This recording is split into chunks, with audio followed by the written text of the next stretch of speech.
अगर आपको बार बार कुछ अजीब चीज़ें महसूस हो रही है, अगर बिना वजह आपका मन बेचैन रहता है, अगर आपको लगता है कि कोई आपको पुकार रहा है, तो इसे हल्के में लेने की गलती मत करना, क्योंकि ये सिर्फ एक फीलिंग नहीं है, ये एक संकेत हो सकता है, महादेव का संकेत। और अगर आपने इसे समझ लिया तो आपकी पूरी ज़िंदगी बदल सकती है। नमस्कार दोस्तों, आप देख रहे हैं दिव्य भक्ति वेद। और आज की ये कहानी सिर्फ 5 संकेतों की नहीं है, बल्कि उस जर्नी की है जिसमें एक इंसान खुद को खोने से लेकर खुद को पाने तक पहुंचता है। महादेव जो हर जगह मौजूद है, वो हमें सीधे बात बताते नहीं है, वो हमसे सीधे बात नहीं करते हैं, लेकिन वो हमें संकेत ज़रूर देते हैं।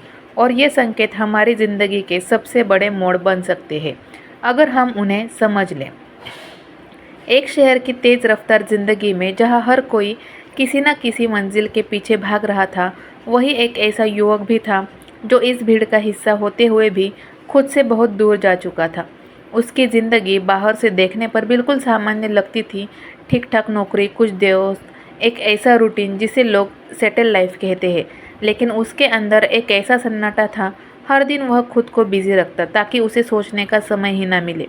लेकिन जैसे ही रात होती और वह अपने कमरे में अकेला होता, तब उसके अंदर का खालीपन एक तूफान बनकर उठता। और वही था पहला संकेत। उसकी नींद धीरे धीरे गायब होने लगी। रात को वह घंटों तक जागता रहता, बिना किसी वजह के। उसका दिल भारी रहता, जैसे कुछ अधूरा है, जैसे वह कहीं गलत जगह पर है। उसने इसे स्ट्रेस समझा, उसने खुद को समझाया कि ये सब नॉर्मल है, लेकिन असल में ये उसकी आत्मा की आवाज़ थी जो उसे पुकार रही थी, जो उसे बता रही थी कि वह जिस रास्ते पर चल रहा है वो उसका रास्ता नहीं है। फिर धीरे धीरे उसकी ज़िंदगी में कुछ अजीब चीज़ें होने लगी। वो बार बार एक ही समय घड़ी में देखने लगा, एक ही नंबर, एक ही तरह की बातें, जैसे कोई उसे बार बार कुछ याद दिला रहा हो। शुरू में उसे इसे इग्नोर कर दिया, लेकिन जब ये चीज़ें रोज़ होने लगी तो उसे लगा कि ये इत्तेफाक नहीं हो सकता। और यही था उसका दूसरा संकेत। धीरे धीरे उसका मन उन चीज़ों से हटने लगा जो कभी उसे अच्छी लगती थी। उसका काम, उसका रूटीन, उसकी डेली लाइफ, सब कुछ उसे मीनिंगलेस लगने लगा। लोग उसे समझ नहीं पाए, उन्हें लगा कि वह बदल गया है, लेकिन सच्चाई ये थी कि वह पहली बार खुद को समझ रहा था। और यही था उसका तीसरा संकेत। फिर एक दिन अचानक उसे सब कुछ साफ दिखने लगा, जैसे किसी ने उसके अंदर एक लाइट जला दी हो। उसे समझ आया कि वह क्या करता चाहता है और क्या नहीं। ये क्लियरिटी अचानक आई थी, बिना किसी लॉजिक के। और यही था उसका चौथा संकेत। और आखिर में उसका मन खुद ब खुद महादेव की तरफ खींचने लगा।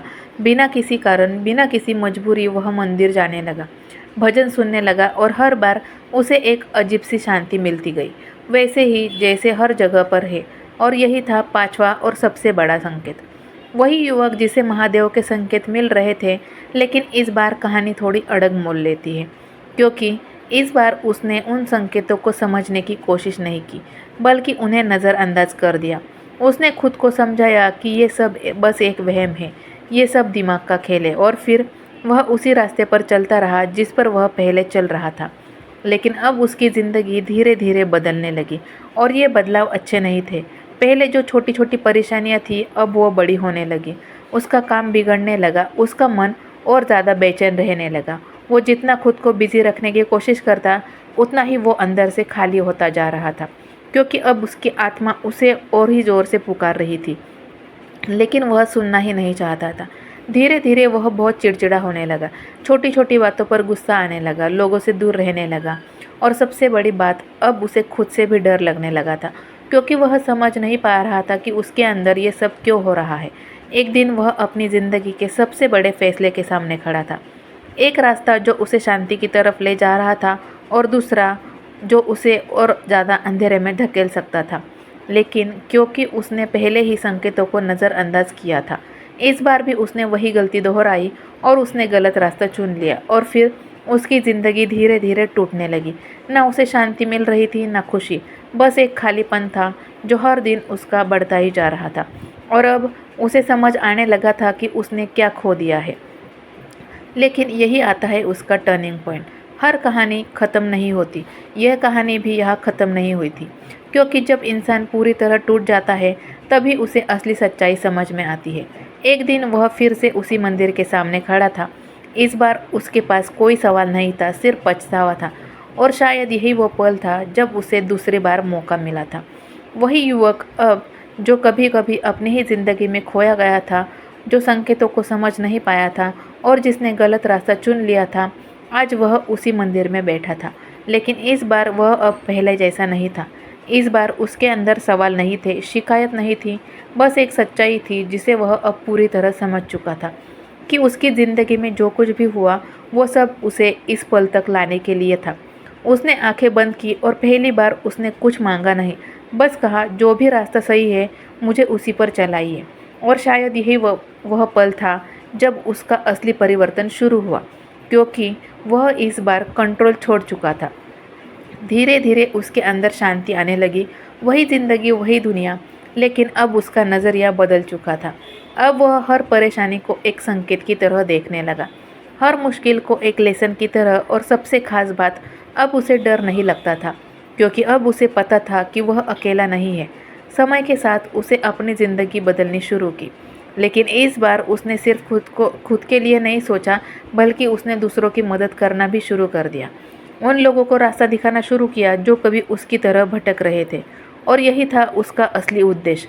अब वह वही इंसान था, लेकिन उसकी ज़िंदगी पूरी तरह से बदल चुकी थी। अब वह भाग नहीं रहा था, बल्कि अब वह ये समझ चुका था कि संकेत कभी नहीं रुकते हैं, बस हमें उन्हें समझना होता है। और जब हम उसे समझ लेते हैं तो हमारी ज़िंदगी खुद ब खुद सही दिशा में चलने लगती है।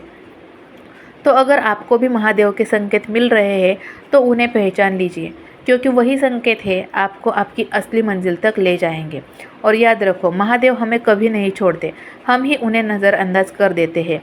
इसलिए अगली बार जब आपकी ज़िंदगी में कुछ अजीब हो रहा हो तो डरिए मत, उसे समझने की कोशिश करिए, क्योंकि हो सकता है वही महादेव ने आपके लिए कुछ संकेत भेजे हो जो आपकी ज़िंदगी हमेशा के लिए बदल सकते हैं। तो आपको ये वीडियो पसंद आया हो तो इस वीडियो को लाइक और शेयर ज़रूर कीजिए। और ऐसे ही कहानियाँ आप देखने को चाहते हैं तो हमारे चैनल को जल्दी से जल्दी सब्सक्राइब कर लीजिए।